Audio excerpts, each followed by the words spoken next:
we have to take our chances. And, missing Wilfried, that means everybody else around will have to do more.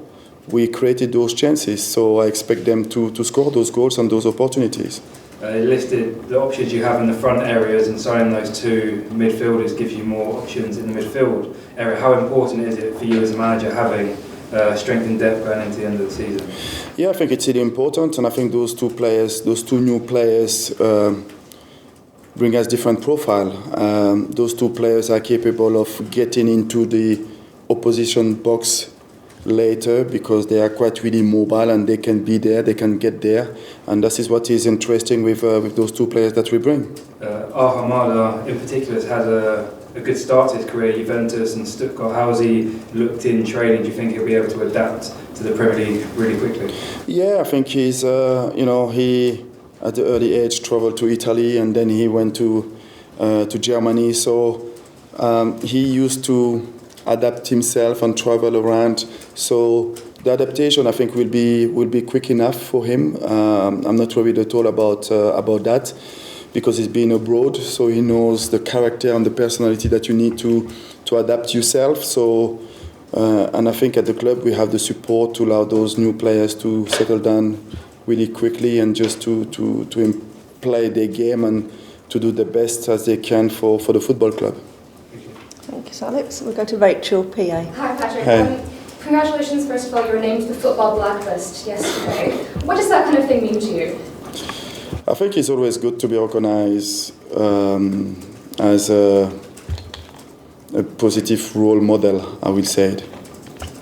In terms of that, obviously Hope Powell left on the women's side, Brighton, so you're actually now the only black manager in both top flights in English football. Does that still trouble you? Yes, it's troubled me a lot, and it's difficult for me to get it and to understand it, and I think that just shows it's still a long way to go. For you coming in, you've obviously got these new players coming in, a lot of them are quite young, and a lot of them say that you're the reason, or one of the reasons they say, I want to be mentored by Patrick Vieira. How much of your role do you find is that aspect, not just the tactical stuff on the pitch, but how much do you see your role as a mentor to these other players? Yeah, I think it's, when we're talking to players and we try to recruit players, what we're really putting in front of them is the football club and what the football club can help them to achieve. We're always talking about the facility that we have here, but the people that we have around to support those young players coming through, because they need to be assisted, they need to be loved, and they need to have this kind of game program for them to keep playing, and we give them that opportunity.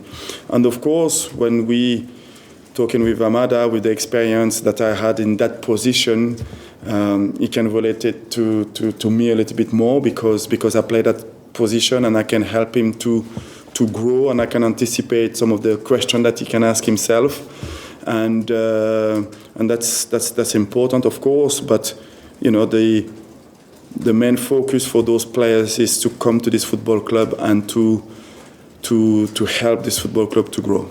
Is there anyone on the squad right now that you could potentially see as a future manager? If I give you some names, those players may gonna think that the career is really close. The end of the career is really close. But listen, I believe that Luka, Maka, they have the love for the game, and they have a really good experience. They have a really good understanding of the game, and I think those two players, in the next 5 years, 6 years, after they end up playing, I think they can be good managers.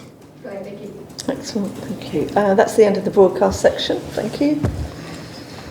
Who's going?